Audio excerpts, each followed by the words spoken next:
Arzuları yarım kalan,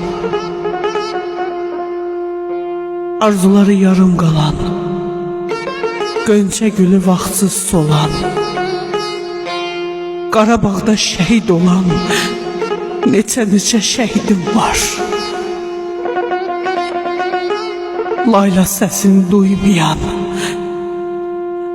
namərd qapısını döyməyən, heç vaxt özünü öyməyən neçə şəhidim var.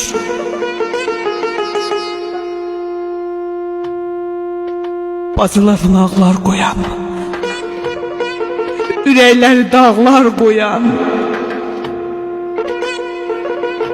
qardaşın üzün solduran neçə şəhidim var. Düşmənlərin oyunun pozan,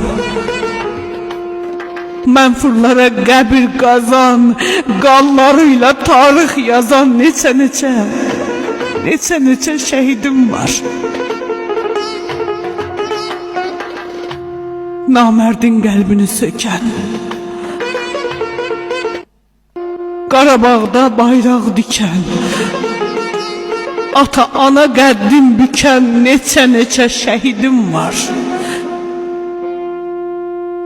Bəyli libasın geyməyən, toy çadırına girməyən, övladın üzün görməyən neçə şəhidim var. Tikəsi dağlarda qalan, xınası islahda qalan, öz evində qonaq olan neçə şəhidim var. Heç nişanəsi qalmayan, əlin xınası solmayan, övlad sədasını duymayan neçə şəhidim var. İçib şəhadət şərbətin,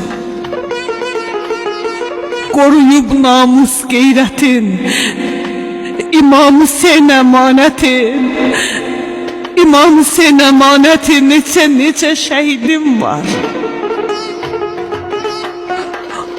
O məqama olub mehman, düşünmədən veribdi can. Qalx ayağa, qalx ayağa Azərbaycan. Neçə şəhidim var. Qalx ayağa Azərbaycan, neçə şəhidim var.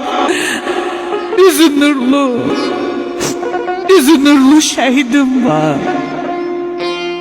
Şəhidim var.